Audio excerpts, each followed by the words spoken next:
الحمدللہ رب العالمین، الصلاۃ والسلام علی رسولہ الکریم وعلی آلہ وصحبہ اجمعین الی یوم الدین، اما بعد۔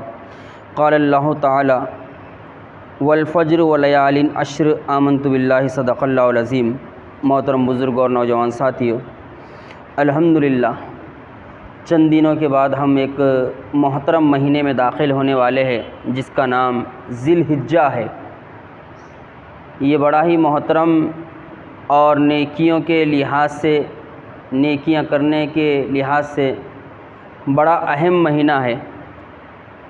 اللہ رب العالمین نے اس مہینے کا جو پہلا عشرہ ہے، پہلے 10 دن ہیں، ان 10 دنوں کی اپنی آخری کتاب میں قسم کھائی ہے۔ اس لحاظ سے انشاءاللہ ہم ایک نئے موضوع کے تحت کچھ باتیں سنیں گے، قربانی کے مسائل اور احکام۔ سب سے پہلے ہم ذی الحجہ کی فضیلت کو جاننے کی کوشش کرتے ہیں، اور خصوصاً ذی الحجہ کے پہلے عشرے کی، کہ پہلے عشرے کی، پہلے 10 دنوں کی کیا فضیلت ہے۔ اللہ رب العالمین نے سورۃ الفجر میں یہ بات ارشاد فرمائی، والفجر ولیال عشر، قسم فجر کی اور 10 راتوں کی۔ علماء مفسرین کہتے ہیں ان 10 راتوں، ان 10 دنوں سے مراد ذی الحجہ کے 10 دن ہیں، ذی الحجہ کا پہلا عشرہ ہے۔ اور اس تعلق سے اللہ کے رسول صلی اللہ علیہ وسلم نے جو بات ارشاد فرمائی ہم جاننے کی کوشش کرتے ہیں۔ یہ سب سے پہلا مسئلہ ہے ذی الحجہ کے پہلے 10 دنوں کی فضیلت۔ حضرت عبداللہ ابن عباس رضی اللہ تعالیٰ عنہما سے روایت ہے کہ اللہ کے رسول صلی اللہ علیہ وسلم نے فرمایا، ان 10 دنوں میں یعنی ذی الحجہ کے پہلے 10 دنوں میں، پہلے عشرے میں کی جانے والی نیکیاں، اللہ رب العالمین ان نیکیوں کو بہت زیادہ پسند فرماتا ہے۔ پہلے عشرے میں ذی الحجہ کے جو نیکیاں کی جاتی ہیں، ان نیکیوں کو اللہ رب العالمین بہت زیادہ پسند فرماتا ہے۔ جو بھی ان 10 دنوں میں نیک اعمال کرتا ہے، اللہ رب العالمین کو یہ نیک اعمال بہت زیادہ پسندیدہ ہیں، بہت زیادہ اللہ تعالیٰ اس کو محبوب رکھتا ہے۔ صحابہ کرام نے پوچھا، اللہ کے رسول صلی اللہ علیہ وسلم، کیا ان 10 دنوں میں جو نیکیاں کی جاتی ہے وہ نیکیاں جہاد سے بھی افضل ہیں، جہاد کرنے سے بھی زیادہ فضیلت رکھتی ہیں؟ تو اللہ کے رسول صلی اللہ علیہ وسلم نے فرمایا، ہاں، ان 10 دنوں میں جو نیکیاں کی جاتی ہے ذی الحجہ کے پہلے عشرے میں، وہ جہاد کرنے سے بھی زیادہ افضل ہے، الا یہ کہ کوئی آدمی اللہ کی راہ میں اپنی جان اور مال کے ساتھ نکلے، کوئی آدمی اللہ کے راستے میں جان اور مال کے ساتھ نکلے اور وہ لوٹ کر نہ آئے، وہ اللہ کے راستے میں شہید ہو جائے، تو یہ 10 دنوں کی نیکیوں سے بڑھ کر نیکی ہے۔ یہ ابو داؤد کی روایت ہے۔ اللہ رب العالمین نے ان 10 دنوں میں ساری نیکیوں کو یکجا کر دیا۔ اب ذرا غور کیجئے، ذی الحجہ کے پہلے عشرے میں اللہ رب العالمین نے ساری نیکیوں کو یکجا کر دیا۔ ذی الحجہ کے پہلے عشرے میں حج بھی ہے، ذی الحجہ کے پہلے عشرے میں نماز بھی ہے، ذی الحجہ کے پہلے عشرے میں روزہ بھی ہے، ذی الحجہ کے پہلے عشرے میں کیا ہے؟ صدقہ و خیرات کرنا بھی ہے، اور ذی الحجہ کے پہلے عشرے میں قربانی پیش کرنا بھی ہے۔ اس لحاظ سے ذی الحجہ کے پہلے عشرے کی اتنی زیادہ فضیلت ہے کہ اللہ رب العالمین نے ان 10 دنوں میں ساری نیکیوں کو جمع کر لیا ہے۔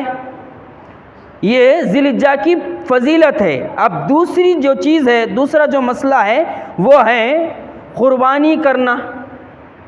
ذی الحجہ کے ان 10 دنوں میں قربانی کرنا یہ اللہ رب العالمین کو بہت ہی پسندیدہ عمل ہے، اور اللہ کے فضل کرم سے اللہ کے بندے قربانی کا جانور خرید رہے ہیں۔ قربانی کے مسائل سے آگاہی حاصل کرنا، قربانی کے مسائل کو جاننا، اس کے احکام کو پہچاننا، یہ بہت ضروری ہے۔ اب ہم جانتے ہیں قربانی کے تعلق سے سب سے پہلی چیز یہ ہے، قربان یا قربانی یہ لفظ اردو اور عربی دونوں میں استعمال ہوتا ہے۔ لفظ قربانی یا قربان یہ اردو اور عربی دونوں میں لفظ استعمال ہوتا ہے۔ قربانی یہ قربت سے بنا ہے، قربانی یہ قربت سے بنا ہے۔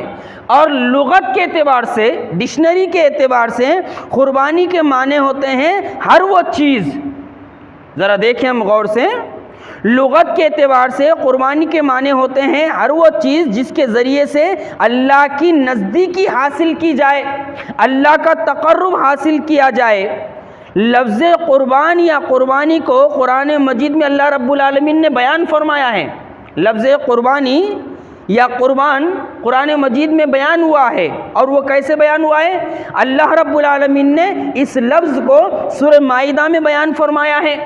حضرت آدم کے دو جو بیٹے تھے ان کی قربانی کا ذکر کرتے ہوئے اللہ رب العالمین نے ارشاد فرمایا اذ قرب قربانا، جب حضرت آدم کے دونوں بیٹوں نے اللہ کی راہ میں قربانی کو پیش کیا ہے، تو یہ لفظ قرآن مجید میں بھی وارد ہوا ہے۔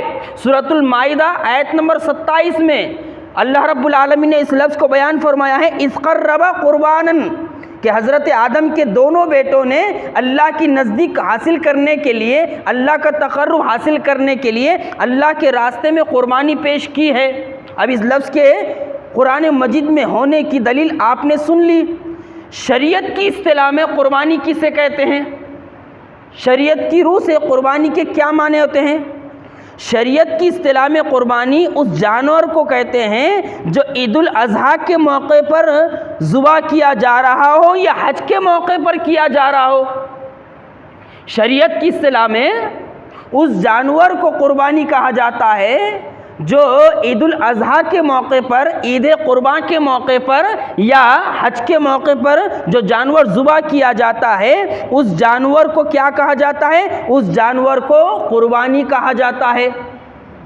یہ دوسرا مسئلہ تھا۔ اب یہ جو تیسرا مسئلہ ہے اس کو یاد رکھیں۔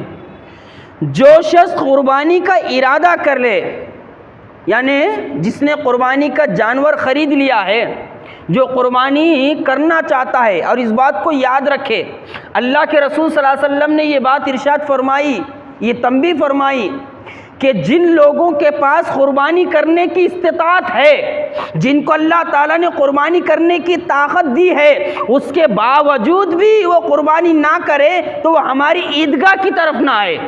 یعنی جس کے پاس اتنا پیسہ ہے، اتنا روپیہ ہے کہ وہ قربانی کر سکتا، اللہ کے راستے میں اللہ کا تقرب حاصل کرتے ہوئے اللہ کو خوش کرنے کے لیے جانور ذبح کر سکتا، پھر بھی وہ نہ کرے تو اللہ کے رسول نے کیا فرمایا؟ وہ ہماری عیدگاہ کی طرف نہ آئے۔ بہت سارے ایسے لوگ ہوتے ہیں جو اپنا پیسہ چھلے چھٹیوں میں خرچ کرتے ہیں، جو اپنا پیسہ رسم و رواج پر خرچ کرتے ہیں، جو اپنا پیسہ جو ہے بے دریغ نہ جانے کن کن چیزوں پر خرچ کرتے ہیں، لیکن جب قربانی کا موقع آتا ہے تو وہ قربانی نہیں کرتے اور بہانہ بناتے ہیں کہ ہمارے پاس پیسہ نہیں ہے۔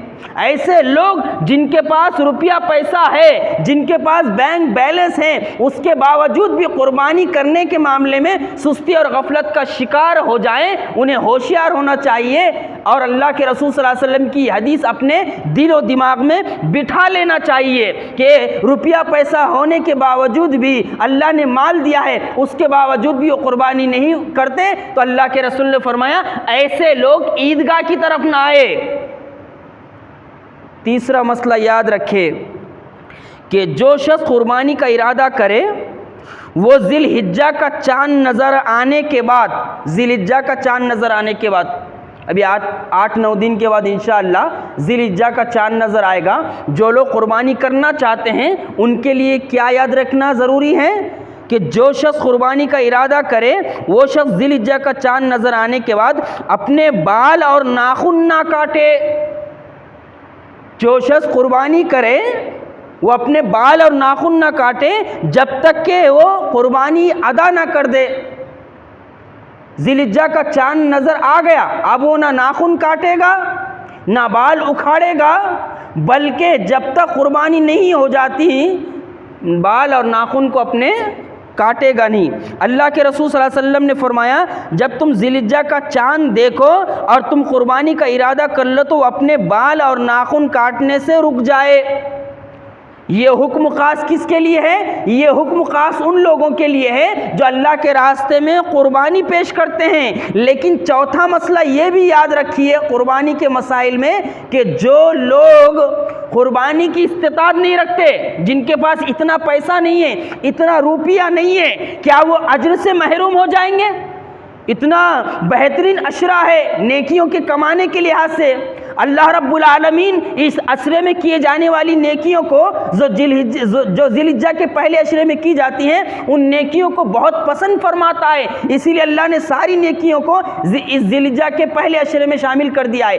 اب جس کے پاس استطاعت نہیں ہے، جس کے پاس طاقت نہیں ہے، روپیہ پیسہ نہیں ہے، کیا وہ اجر سے محروم ہو جائے گا؟ جی نہیں۔ جس کے پاس قربانی کرنے کی استطاعت اور طاقت نہ ہو، اگر وہ بھی ذی الحجہ کا چاند نظر آنے کے بعد اپنے ناخن نہ کاٹے، اپنے بال نہ کاٹے اور اللہ تعالیٰ کی نافرمانی کے کاموں سے اپنے آپ کو بچائے رکھے اور اللہ نے جو کچھ دیا ہے اس میں سے صدقہ و خیرات کرے، تو وہ بھی قربانی کرنے والے شخص کے برابر ثواب پائے گا، وہ بھی قربانی کرنے والے شخص کے برابر ثواب پائے گا۔ یہ چوتھا مسئلہ ہے کہ جو قربانی پیش کر رہا ہے وہ چاند نظر آنے کے بعد اپنے بال اور ناخن نہ کاٹے، لیکن جس کے پاس استطاعت نہ ہو قربانی کرنے کی اس کو بھی چاہیے کہ وہ کیا کرے، وہ چاند نظر آنے کے بعد اپنے ناخن نہ کاٹے، اپنے بال نہ کاٹے، اور جب عید کی نماز ہو جائے اور لوگ قربانی پیش کرنے لگے اس وقت جا کے وہ اپنے ناخن کاٹے، اپنے بال کاٹے، تو اس شخص کو بھی جو ہے قربانی کرنے کے برابر ثواب ملے گا۔